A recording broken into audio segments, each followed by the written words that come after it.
Hello everyone and welcome to some MiSTer FPGA news. This week we will be talking about lots of updates to the Sega Saturn core, the Nintendo 64 core, arcade game releases for Sega Gremlin hardware, and more.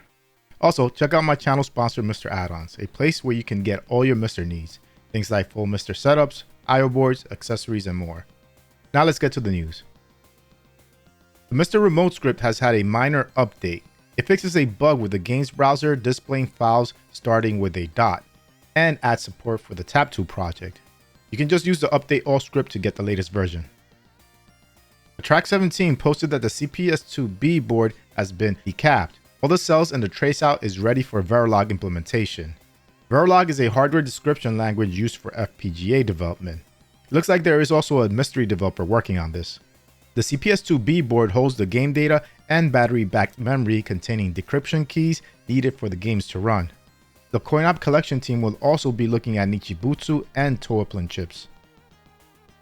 The schematics for the MiSTex FPGA baseboard is nearing completion. Looking at these schematics, they look to be for QM-Tech FPGAs, and you can see sections for SNAC, SD-RAM, Raspberry Pi microcontroller, and more. MiSTex is a project whose goal is to be able to use the MiSTer project in different FPGA chips and different SoCs like the RISC-V and Raspberry Pi. The Nintendo 64 core has had some texture glitches fixed. Some games that were affected by these glitches are Blast Core, Beetle Adventure Racing, F1 Pole Position 64, and Top Gear Overdrive. The post shows examples of these texture glitches. Later in the week, there were another round of RDP fixes that clean up polygon edges and remove LOD fade over glitches. This week alone has seen a lot of updates to the Sega Saturn core. Here's a summary. For the VDP-1, drawing of scaled sprites with zero size was fixed, which helps the menu in Vandal Hearts. Support for Rotation 8 screen mode was added. This helps with grandiose battle screens. For VDP-2, there was a fix to the DMA writes of VRAM, which caused missing tiles in Darius Gaiden. There was a transparent shadow fix for Puyo Puyo 2's menu. A transparent window position fix, which helped with Sonic Wings Special, Street Fighter Collection, and Waku Waku 7. There was a fix to color calculation in high-res mode, which helped with Sonic Jam's menu. And a fix to line window hit, which helped with Panzer Dragoon 2 Zwei Episode 3. For the SMPC, a real-time clock was enabled. And other Sega Saturn core related fixes included reworking of the DDR RAM controller to speed up writing and time-critical game code, which helped with Sega Rally Championship. And there were some regression fixes to the DDR3 controller.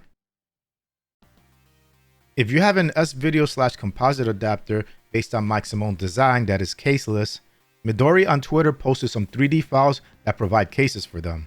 Specifically, the RetroCastle and Ultimate MiSTer adapters. The 3D files are available on printables.com. Birdie Bro updated the Tropical Angel core with these changes. The color palette was fixed to more closely represent the arcade monitor output, and thanks was given to David Haywood, a MAME developer, for a reference picture. A color lookup table was added for more accurate RGB 333 to RGB 888 scaling in place of the simpler concatenated scaling, and the framework was updated. Earlier in the week, Jimmy Stones posted that the Carnival core was almost ready for release, and all that needed to be done was to fix a high score saving and loading issue. And we didn't have to wait too long, because the core based on the Sega Gremlin hardware was officially released, only supporting 2 games for now, Carnival and Pulsar. However, there are 20 more games that you can try out in the core, and most are fully playable without sound, but there are a few games that have severe glitches. RetroRGB posted a video going over RetroCastle's MiSTer FPGA kits. The video discusses different versions depending on your needs, like dual RAM, or if you're prioritizing analog video and audio, and also provides video output measurements. Check out the video to see if these setups fit your needs. So that's it for this episode. I provided links to all my sources in the description.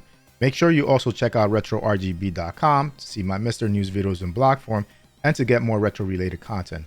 And if possible, support them on Patreon too. Anyway, hope you enjoyed this video. If you did, please give it a like. And if you want to see more content like this, hit the subscribe button and hit the bell icon so you can get notified of future videos. Thanks for watching, and I'll speak to you next time.